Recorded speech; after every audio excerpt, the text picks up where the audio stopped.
Every month, millions of people promise themselves they'll save what's left. Bills, groceries, that one subscription they forgot about, and then a little treat because they worked hard. They deserve it. And then nothing. Again.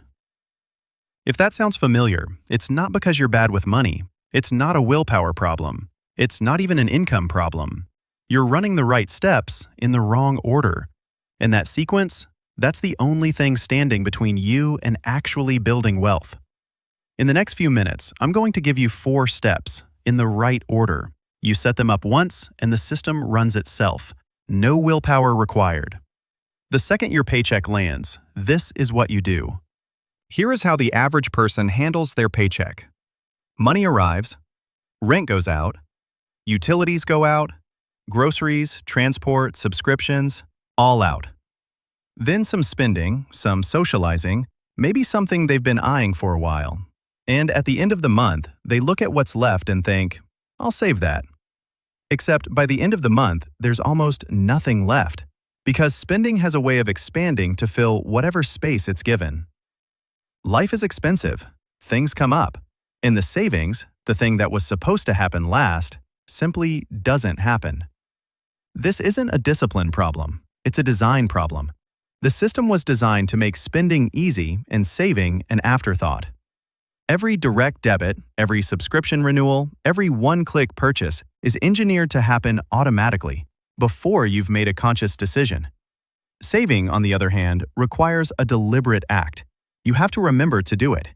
You have to have something left. You have to resist the competing claims on the money. It's an unfair fight, and you're losing it by design. Saving what's left is not a strategy, it's a wish, and wishes don't compound. The fix is not complicated. It doesn't require a spreadsheet or a finance degree. It requires changing the order of 4 steps. That's it.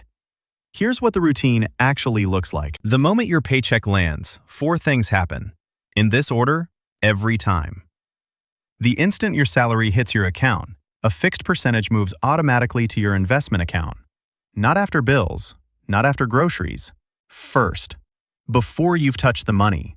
Before your brain has had the chance to find a reason to spend it. This is the single most important financial habit you can build. Not because the percentage needs to be large. It doesn't. Even 10% is transformative over time. But because it removes the decision from a moment when you're tired, hungry, or tempted. The money moves before you're in the room. You are not saving what's left. You are spending what remains after you've already paid your future self. Second, your non-negotiable monthly commitments go out. Rent or mortgage, utilities, insurance, any debt repayments. These are not choices. They are obligations. They leave your account on a fixed schedule, automatically, so you never think about them. The key here is to keep this bucket as small as you possibly can. Every fixed obligation you take on permanently reduces your financial flexibility. A lower rent, a car you own outright, a smaller mortgage. These aren't sacrifices. They're the architecture of a life you can actually control. Your fixed costs are the floor of your financial life. The lower the floor, the higher your ceiling. Third, the money for your actual month goes into a spending account.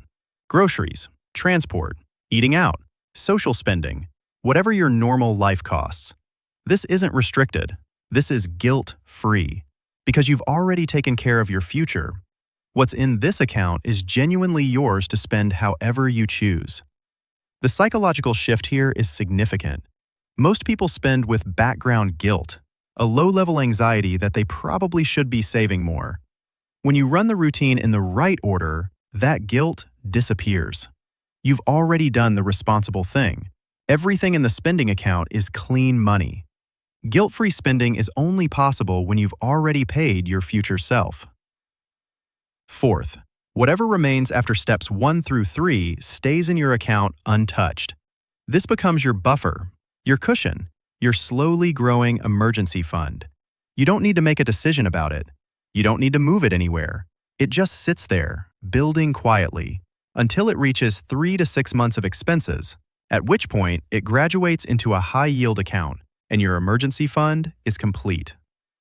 The best financial decisions are the ones you don't have to make every month. Here is the reason this routine works when every previous attempt to save has failed.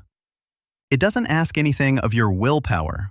Willpower is a finite resource. It depletes throughout the day.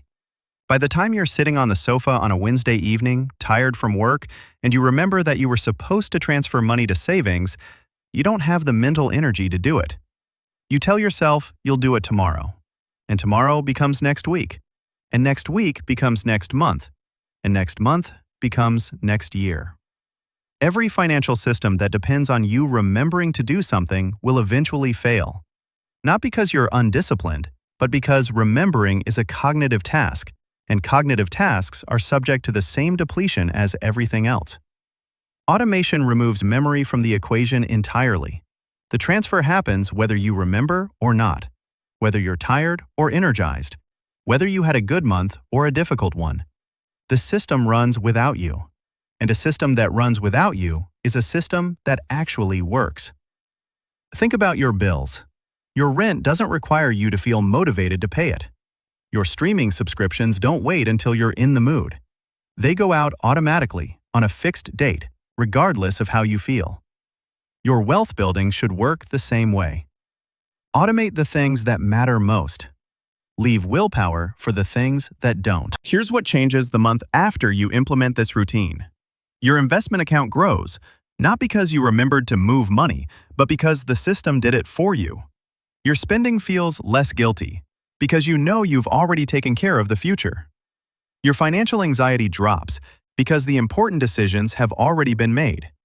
And 6 months from now, you look at your investment account and see a number that surprises you, not because you did anything dramatic, because you changed the order of 4 steps and let time do the rest. The routine is simple. The setup takes 20 minutes. The results last a lifetime. Pay yourself first. Cover your obligations. Spend the rest guilt-free. Let what remains build quietly in the background. Most people spend first and save what's left. You're not most people. Subscribe. Every week we break down the systems that quietly run your financial life. Stop surviving. Start building. I'll see you in the next one.